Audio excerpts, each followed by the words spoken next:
Mark, how you doing? I'm doing great, thank you. It's great to be back here. It's great to have you back here. So good. So, Mark, today I want to talk about this awesome jewel. So, let's pretend I didn't get up early in the morning and my first thought was, oh, today's release date of Death Angel, a thrashumentary, and that I didn't wait for the shop to open up and call them and tell them, please put one aside for me. I'm going to pick it up for sure. And that I didn't watch it 160 minutes and listen to it in repeat for the past 48 hours. So let's pretend I don't know anything about this. Mm-hmm. What is this? That is a project in the making. long making. True. We've been talking about it for almost 3 years now. And it's the kind of the definitive biography of Death Angel. But not only that, but the whole thrash scene in general. And it's... especially, the Bay Area and stuff and how it came up.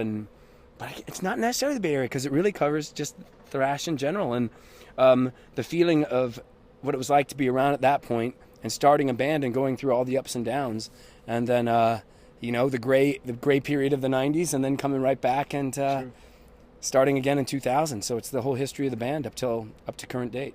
And you have lots of people talking about thrash or Death Angel. Yeah. Chuck Billy is on it. Andreas Kieser of Sepultura, and is that true? Yeah, we got Gary Holt, Scott Ian, exactly. Randy Blythe. Gosh, it's just the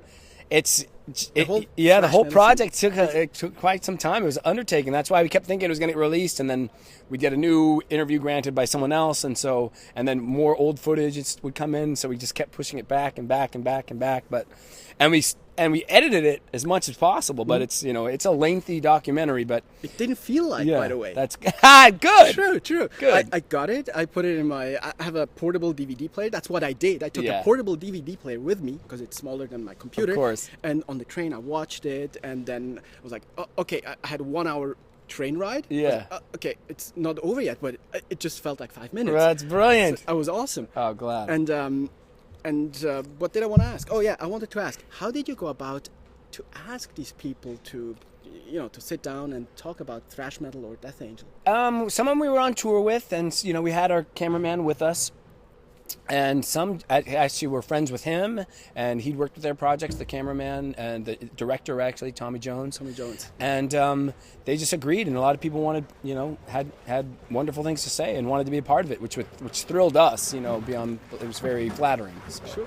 What was the motivation to do this, to take this huge project? I think people have been asking us for years to do it, and then we were always like, we thought it'd be too much of an undertaking to ever do on our own, and Tommy Jones is a really inspiring guy, and he's a workhorse, and he wanted to take on the project, which was originally supposed to just be a live video, so we came to film a couple shows, and then it ended up becoming just this whole monster that haunts him to this day. Awesome. I did a bit of research and went back on your Facebook page a few years, and I found this post. It's August 16, 2012. Update on Death Angel, a thrashumentary. Sorry for the wait, everyone. It's all Ted's fault. Ha ha ha. Just kidding. Of course, it's always Ted's fault. Yep. We're in the final stages of editing and working out a new release date. That was basically 3 years ago. Yeah. And then all of a sudden, more and more people kept coming to the table with older footage, and it wanted to do interviews, so... It's just so cool. Yeah, it's insane. And so meanwhile, you released The Dream Calls for Blood, which I'm talking more about this. Yeah. There is a live CD. It's not only a movie. It's not only a DVD. There is a live. Yeah, the live CD called The Bay Calls for Blood, recorded live in San Francisco, at one of our annual Christmas shows we do there, and it's very, very proud of it. Very, very proud of how the live record sounds, and the live record itself is available standalone on vinyl as well, great. And also on I believe iTunes. But the only way on compact disc is with the Thrashumentary DVD. Oh, you don't have it standalone on CD, yeah. Well, but there's no need for it because you want the whole thing, right? Of course. Hopefully. Hopefully everyone thinks like you. They should. I have to admit, I didn't know much about Death Angel when I was little. Yeah. I actually had the Ultraviolence. Yeah, on of course. vinyl because I couldn't afford the CD. Yeah. Seriously. Vinyl's better. Exactly. And that was the only record I had of you. The only thing I knew about Death Angel because, internet and so on. Yeah, 80s, of course. And over the years, I somehow lost track. Yeah. Then I found out about a thrashumentary. I have no idea how.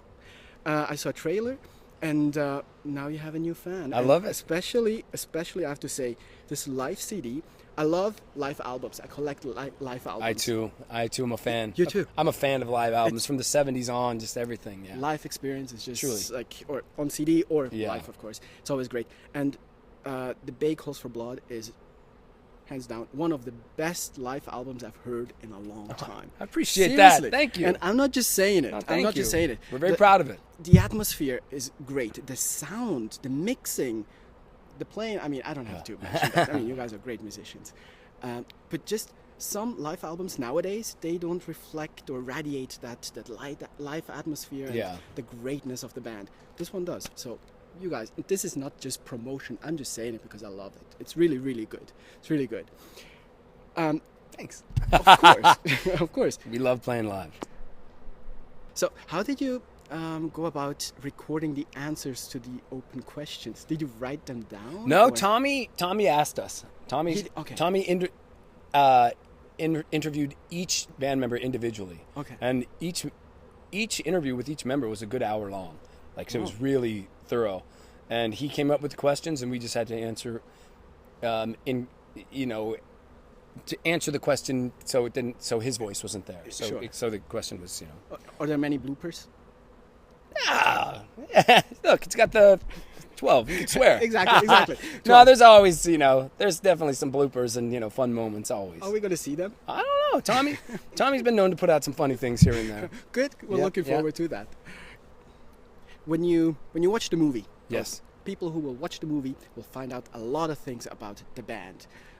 I didn't know that Will was sleeping all day long and likes to eat pizza. Yes. I didn't know that Damien is working out all the time, and when he doesn't work out, he plays bass, also when he's not on stage. Oh, yeah. I didn't know those things, and which are quite personal things. I mean, and then, of course, there's the whole story of the band. Right. Was that a problem for you guys in the beginning when you thought, oh, it's a great idea, but we shouldn't give too much price, in regard to our personal lives? Well, you do want to let people in to a certain degree, to show the realism, and not that it's just being on stage and all hurrah. Mm-hmm. Hence, it shows in the earlier days, the accident and things that tragedy that befell us then.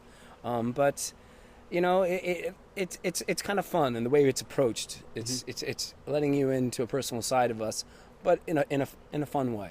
Sure. That it's not hurtful towards anyone or exactly. making anyone seem overtly vulnerable. And it's nice. We don't want to let people too far in. It's not like our we're not sitting with our psychiatrist. Those are my guys. I love Metallica. I can say that. They're my boys. I love them. They know I do. Yeah, they're great. They're great. Yeah. And one thing that I missed a bit in the movie, which I would like to know more, is the first era ended in 1990. Yes. Right? And then you came back with the next record in 2004. As you said in the beginning, so many things happened in the 90s. Oh, yeah. To the business, to bands, to the genres, and so on. How was it for you to come back after 10 plus years, or 14 years between the albums, and come back into a new kind of business model, let's call it? The thrill of playing again was spectacular. It was supposed to be a one-off show for Chuck Billy, and then it snowballed into what it is today. But the thrill of playing live was great, but it was a different era, completely different era, different business model. The internet has come along. Major labels meant nothing. We had labels like, say, Nuclear Blast and whatnot that knew how to approach the actual metal fan and how to market a band like this. So it was a lot of relearning for us, the business side of it. Rethinking because you had to altogether, and it's been a learning experience for us, but a much more thrilling one now that we have our ducks more in a row than we did when we were 15. Of course. So it'd be sad if we didn't. Exactly. No, great. And I saw that you have huge followings on your social media accounts. Like you have, I don't know, 400,000+ people on Facebook and so on, and you actually reply to their comments. Oh yeah. Who replies? Whether sometimes it's me, sometimes it's Ted. So it is the band. Oh yeah, it's not a PR agency. No, it's usually me or Ted, or it's usually me or Ted. Every now and then Rob too, but it's usually me or Ted. Okay, so Ted the most. It's great because social media is such an important part nowadays of communication Absolutely. between the band and the fans, right? Would you say that music streaming killed the music star? What's your take?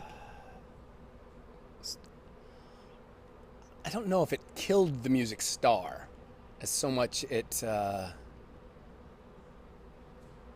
Difficult question, I know. Yeah, it just...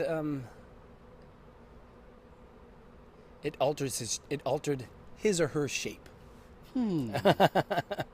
Sounds good. Yeah.